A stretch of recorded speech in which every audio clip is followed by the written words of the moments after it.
We're here in San Juan, Puerto Rico with our friend the Birdman. The Birdman! Say your name, Othello. Othello. There's Othello. And the reason we're actually here, Linda, in this setting is... we're going to have a little talk about the birds and the bees. Yeah, we're going to talk about the birds and the bees and why you should talk to your children about it right away. Awesome. All right. So, here we are in Puerto Rico. We don't know what's going to be going on behind us, except that we're in Old Town, so anything can happen.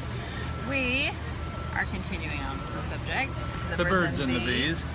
It is interesting, Linda, when we talk to parents, what do you think they've done a good job on as far as communication with their kids, and what have they done a bad job on? They talk a lot about violence because there's so much violence.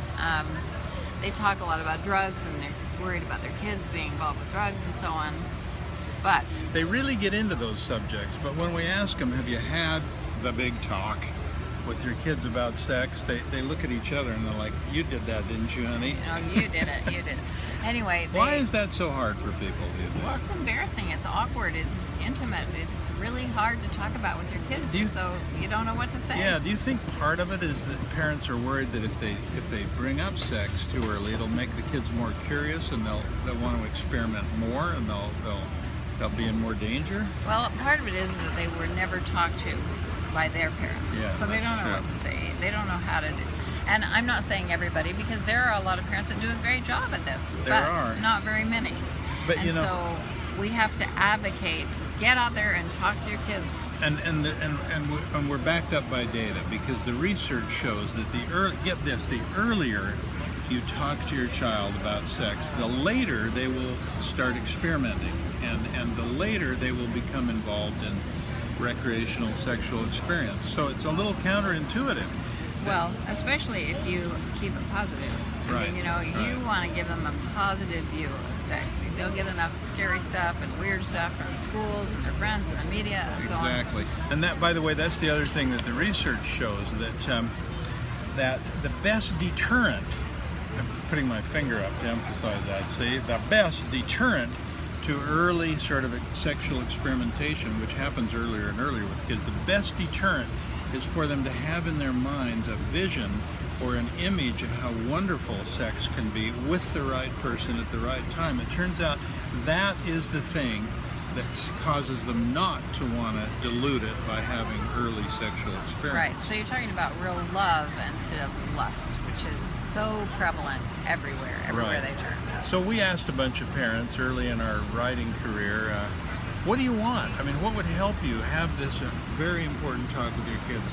And they said, we don't want a bunch of data, we don't want a bunch of psychology. What we want is a dialogue. We want to know what do we say? What do we say? And so we actually came up with a dialogue, and it is on our website, valuesparenting.com. If you want a dialogue, just look on the left there, and there'll be a little click on how to talk to your kids about sex. Actually, we have a daughter who did this, and we have several daughters who've done this, and they've had hilarious experiences with multiple kids now. But one of them just said, I just printed that out. I just printed it out. I put it on my lap. It was like a cheat sheet.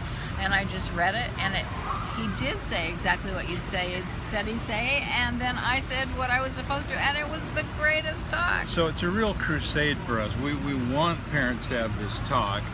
And so we wrote a book called How to Talk to Your Child About Sex, which has this big, long dialogue. You say this, child says this, and so on.